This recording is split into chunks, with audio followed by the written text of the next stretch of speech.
Sekarang saya mau cerita tentang Kiai Hasyim Asy'ari. Satu ketika dulu Kiai Hasyim Asy'ari pulang dari Menes, Banten, waktu muktamar zaman Belanda. Beliau singgah di Tegal, di Pegiren Tegal, mampir ke tempat Kiai Ubedillah. Kiai Ubedillah itu Kiai kampung, langgarnya pring doyong ati rubuh.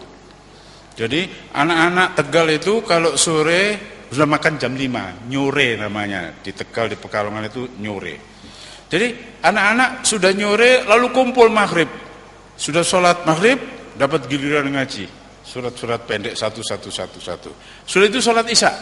Habis sholat isya, Pak Kiai Ubed mengajar kitab. Tapi satu ketika, beliau nggak bisa sholat tahajud di musolanya, di langgarnya. Sebab banyak ikan pindang penuh itu. Anak-anak di bawah 10 tahun itu. Jadi beliau sholat tahajud di rumah. Tapi karena Tegal itu kayak sini, gerah modelnya, sumuk gitu. Jadi kayak di Demak ini, Pak Kiai lalu duduk di serambi. Kok ada gini di sini? Bergetar hati beliau melihat ada spotlight datang dari langgar itu. Besok juga gitu, beliau ngintip. Dilihat ada satu anak yang tidur tapi mengeluarkan cahaya. Hari ketiga dilihat masih begitu. Pak Kiai sudah punya konsep. Beliau bawa air segelas dan obat nyamuk bakar, melawan silau sinar itu di mata beliau. Diparani anak yang mengeluarkan cahaya itu, sarungnya pinggirnya ditunjuk obat nyamuk, dibolongi, terus disiram air. Beliau keluar. Kalau sudah waktu fajar, nggak ada lagi sinar itu. Beliau masuk, sholat. Anak-anak bangun semua. Sapa ngempol? Anak-anak meraba-raba sini. Ada yang ngacung satu, Said. Oh Said. Ya wes ganti sarung kowe. Padahal nggak najis itu. Itu akalnya Pak Kiai Ubed aja untuk menandai siapa yang keluar sinar ini. Pagi dipanggil, ono apa kowe Ed? Mboten nonton apa-apa. Ono apa? Mboten. Didedus nggak ngaku. Sampai siang tetap nggak ngaku. Setiap malam ada cahaya. Sampai 40 hari tidak bisa diinterogasi Said kecil ini. Kowe sik ngakoni aku yaimu po? Ya nggih, Mbah. Ngaku ra. Dereng poyan. Ya poyan kowe. Nggih. Malam itu diintip oleh Kiai Ubed, ternyata Said tidak tidur, duduk kayak Anda begini, bersila. Di depannya ada 3 orang, Rasulullah, Nabi Khidir, Syekh Abdul Qadir Jailani. Itu Pak Kiai Ubed ngeblak. Tapi yang dasar Kiai Said diinden jadi menantunya. Dan memang betul jadi menantu. Said bin Armia menantunya Kiai Ubed itu bapaknya Gus Ahmad di Pegiren. Tapi bapaknya ternyata diajar oleh Rasulullah sendiri. Ini NU yang mengkristal itu. Seperti yang dilihat 15 abad yang lalu. Satu ketika Kiai Hasyim Asy'ari singgah ke Pegiren gitu. Kok Kiai Hasyim Asy'ari tahu? Nah ini kesamaan gelombang dari orang-orang yang tingkatnya saleh dan dalam kewalian. Udah bertamu, dihormat, diberi suguhan, diajak makan, sholat berjamaah. Terus pada saatnya keparang kula badhe wangsul. Nggih matur nuwun rawuhipun Mbah Yai, kata Kiai Ubed kepada Kiai Hasyim Asy'ari. Kula sing matur nuwun, keparang badhe nyuwun pirsa napa? Nek wonten tiyang seda ahli waris X, Y dan Z. Dereng dibagi si E meninggal. Kan masalah munasakho. Nggih. Nek menurut Muhammad An-Nawawi fatwae ngeten. Nek menurut Ibnu Hajar Al-Asqalani ngeten. Nyun sewu. Panjenengan kata Kiai Hasyim Asy'ari, mrayogeke fatwa ingkang pundi? Imam Nawawi napa Ibnu Hajar Al-Asqalani? Oh nggih. Nyun sewu, napa panjenengan sampun niat saking Jombang? Dereng nembe mawon timbul idenya. Tak aturi kundur Jombang riyen, diniati saking Jombang, mangke diatur keten kula, tak jawab pasti maslahat. Itu Kiai Hasyim Asy'ari wali besar diginiin sama Kiai Ubed, tapi tawadhu'nya minta ampun. Ini contoh akhlak dari Kiai Hasyim Asy'ari, kakeknya Gus Dur ini. Orang yang begitu rupa tinggi kalibernya, tetapi tidak pernah menempatkan dirinya tinggi. Beliau selalu merasa slow down, merasa ikhtiram dan tawadhu kepada Kiai Ubed itu. Contoh ini, saudara-saudariku yang kucintai, anak-anakku, harus menjadi animo kita. NU memang bersejarah, Kiai Hasyim Asy'ari luar biasa. Van der Plas, Yahudi penasihat ahli tentang Islam, Islamische Zaken, yang terakhir. Yahudi itu, hafal Quran juga. Dia melakukan pendekatan. Kalau ada orang-orang Indonesia yang sekolah di LP School, kamu hebat. Kamu ngerti bahasa Belanda, kamu ngerti psikologi, ngerti etnologi, ngerti sosiologi, ngerti manajemen. Masa depan Islam di tangan kamu, top. Iki apa iki? Gombal mukio. Jadi orang-orang yang tradisional ditulis, ini adu dombanya Yahudi, Van der Plas ini. Orang yang sekolah di sekolah Belanda dipuji-puji. Kamu hebat. Masa depan Islam di tangan kamu, oke. Ini racun yang ditanam Belanda.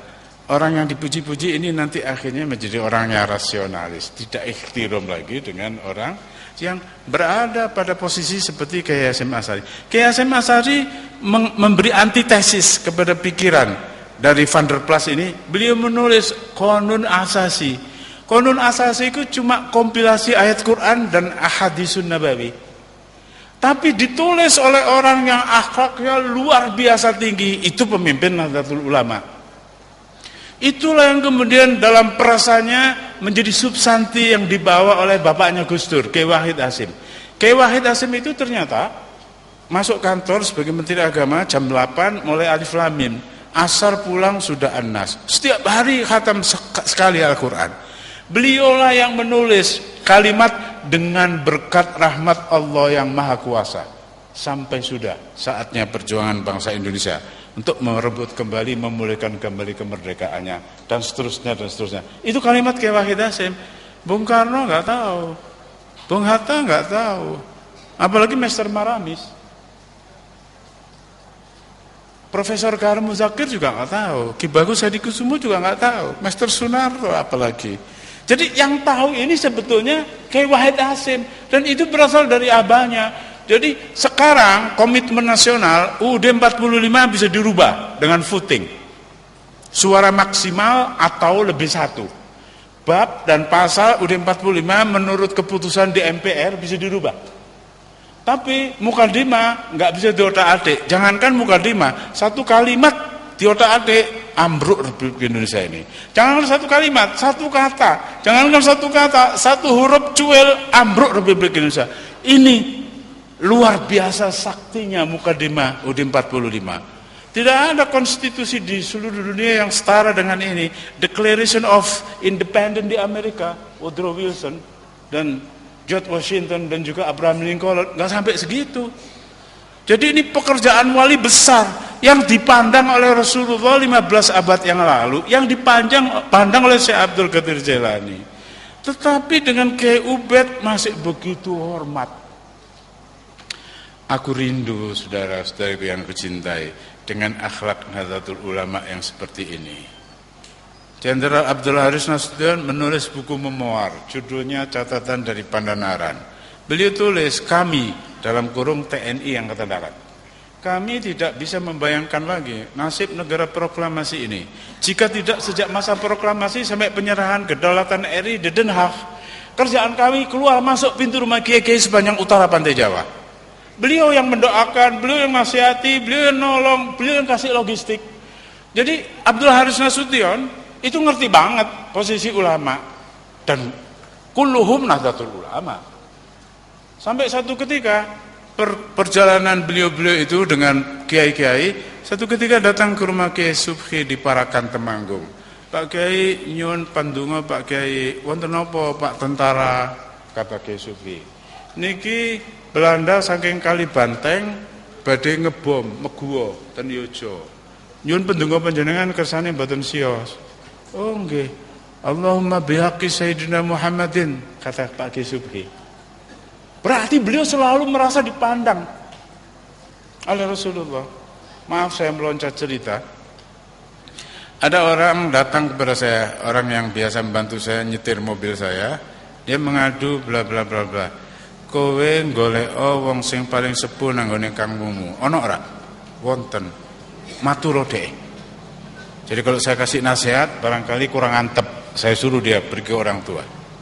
Begitu ketemu seorang di Wali Kukun, namanya kampungnya Gedung Gudel, namanya Mbah Maksum. Mbah Maksum itu didatangi, bener iku sing dikongkon karo bosmu. Ikuti aja. Saya penasaran kok belum tahu bisa ngomong gitu. Saya paranin. Ternyata seorang usia 92, sekarang 96. Orang usia 92 masih nyangkul, makanya dari keringitnya sendiri. Itu tipikal orang NU. Jadi beliau itu pikir kepalanya gini sudah rusak, lehernya barangkali rusak. Tapi ketika saya duduk di sebelah kanan beliau, Mbah bareng matengane, nggih, loh, kepalanya normal. Rupanya Mbah Maksum ini selalu merasa di depan beliau ada Rasulullah. Setiap hari membaca sallallahu alaihi Muhammad 1000 untuk dunia dia, 1000 untuk barzah dia, 1000 untuk akhirat dia, 1 untuk gandeng 3 sesuk. Jadi setiap hari dia baca 3001 sallallahu alaihi Muhammad, sallallahu alaihi Muhammad, sallallahu alaihi Muhammad. Saya sejak mendengar itu tak tiru, tapi memang rasanya lain. Makanya tadi Anda saya ajak yang simpel dan gampang. Rasulullah nadiri, sing temen teko ati. Rasulullah syahidi, Rasulullah ma'i. NU harus sering memberi inner suggestion, mensugesti diri sendiri seperti itu. Saya orang sembrono. Ahli sunnah wal jamaah itu artinya merasa Rasulullah berada di depan kita, walaupun beliau sudah 15 abad yang lalu lewat. InsyaAllah hikmah dari kita berkumpul malam ini untuk haul Syekh Abdul Qadir Jailani, supaya kita bisa merasakan Syekh Abdul Qadir Jailani itu hidup. Barangkali akan saya ceritakan supaya gampang. Ada cucu Syekh Abdul Qadir Jailani yang ke-17, guruku, namanya Syekh Muhammad Nazim. Beliau PhD on Chemistry dari Istanbul University. Beliau wafat bulan Sya'ban yang lalu. Saya ketemu beliau tahun 98 ke London. Karena dari anak-anak UI yang main komputer, akhirnya saya mendapat tahu, loh, ini ada seorang Arab yang istimewa, berada di Turki, tapi menantunya berada di Amerika, Syekh Hisham yang sering datang ke sini, menundukkan orang Amerika dengan modal dengkul aja dan hati yang kuat. Saya datang